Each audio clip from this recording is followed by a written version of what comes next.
नमस्कार प्रिय विद्यार्थियों, आप सभी का मेरे YouTube चैनल ऋणमा स्टडी पॉइंट में स्वागत है। आज के इस वीडियो में कक्षा 10 के गणित की प्रश्नावली वास्तविक संख्याओं के शेष प्रश्नों को हल करना सीखेंगे। तो आइए चलते हैं प्रश्नावली 2.1 के प्रश्न संख्या 4 पे। प्रश्न संख्या 4 है, निम्नलिखित संख्या युग्मों का यूक्लिड विभाजन विधि द्वारा महत्तम समापवर्त्य या HCF ज्ञात कीजिए। तो यहाँ पे 6 प्रश्न हल करने हैं। कौन सी विधि से करने हैं? यूक्लिड विभाजन विधि द्वारा। तो प्रश्न संख्या प्रथम देखते हैं। इससे पहले के 3 वीडियो इसी प्रश्नावली के अपलोड किए जा चुके हैं, उनका लिंक डिस्क्रिप्शन में डाल दिया है, वहां से आप उनको देख सकते हैं। तो चलते हैं प्रश्न संख्या 4। 210 और 55 का मैं से ज्ञात करना है यूक्लिड विभाजन विधि के द्वारा। यूक्लिड विभाजन एल्गोरिथम के अनुसार क्या है? यूक्लिड विभाजन एल्गोरिथम A बराबर B into Q plus R। यहाँ पर A का मान B से बड़ा होगा, ये याद रखना है। यहाँ इस एल्गोरिथम को आप इस रूप में समझ सकते हो कि भाज्य बराबर भाजक गुना भागफल प्लस शेषफल। तो यहाँ पर जो भाज्य है वो अपना A है, B भाजक, Q भागफल और R शेषफल। इनकी सहायता से अपने हल इसको करेंगे। 210 और 55 का महत्तम समापवर्त्य निकालने के लिए सबसे पहले जो इनमें बड़ा अंक है उसे A लेना है। तो यहाँ अपने बड़ा अंक, बड़ी जो संख्या है वो 210 है, उसको A मान लेते हैं, और जो छोटी संख्या है उसको B मानना है। A भाज्य है, B भाग। इसको अपने समीकरण के अनुसार लिखते हैं।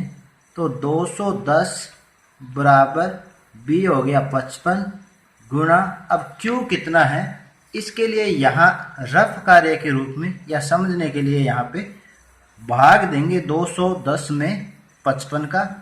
तो 210 में 55 का भाग देते हैं।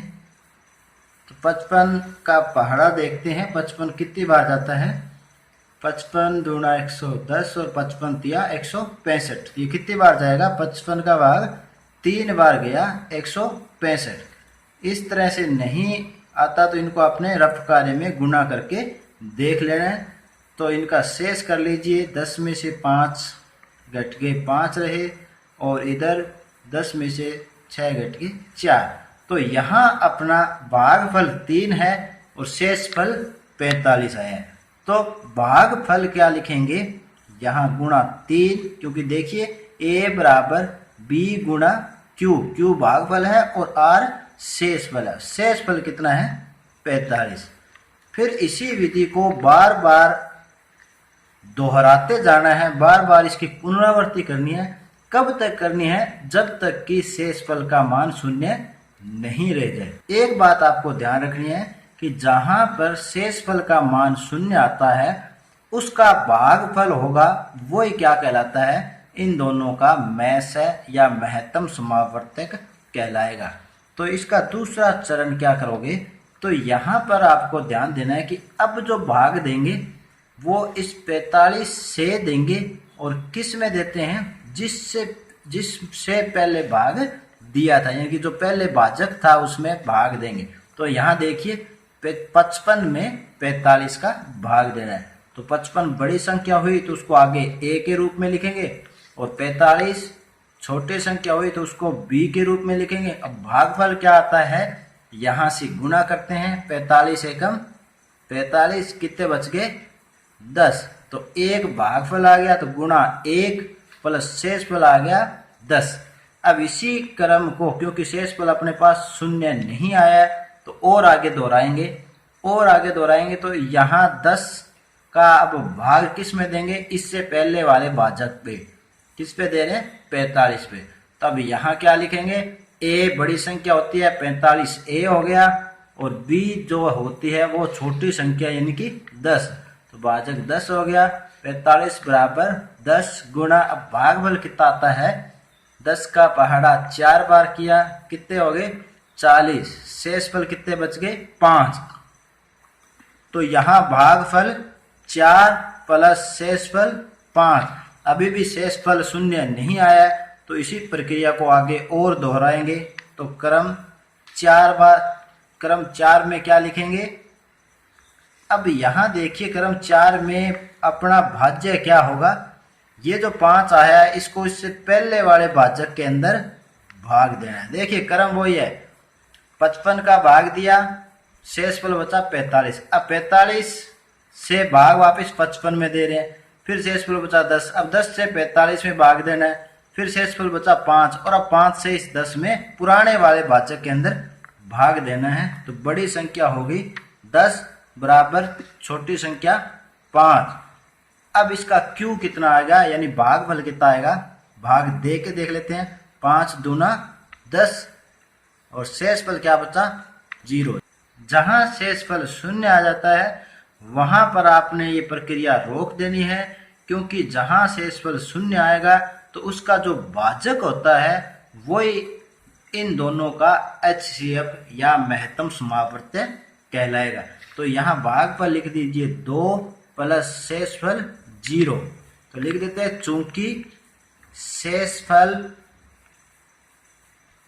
कोष्टक में लिख देता हूं R, क्योंकि शेषफल क्या है R, क्योंकि शेषफल बराबर 0, अतः 210 व 55 का महत्तम समापवर्तक, या इंग्लिश में लिखें HCF बराबर कितना होगा, भाजक अब कितना है, देखिए दोनों तरफ ये समझाने के लिए है, रफ कार्य करना है आपको, डायरेक्ट यही करना है, और ये भाजक कितना हो गया 5, तो अतः जो मैस है या HCF है वो क्या हो जाएगा 5, ये अपना उत्तर होगा।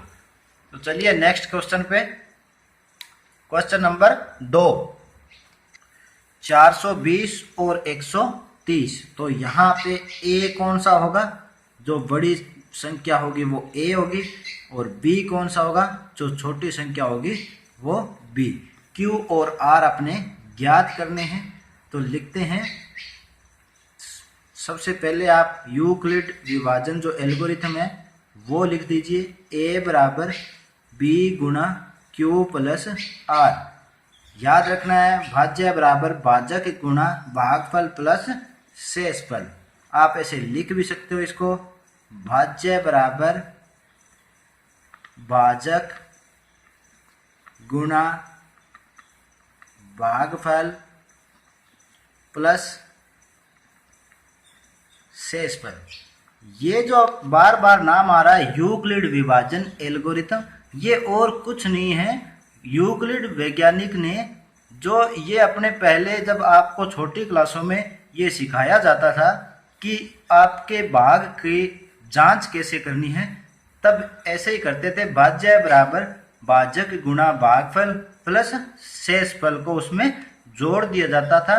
अगर इन सभी का मान भाज्य आता है तो अपना भागफल सही है, वरना गलत। तो यूक्लिड जी ने इन सभी पर प्रोसेस कर ये एक इक्वेशन दी, और इसी इक्वेशन का नाम यूक्लिड विभाजन एल्गोरिथम रखा गया।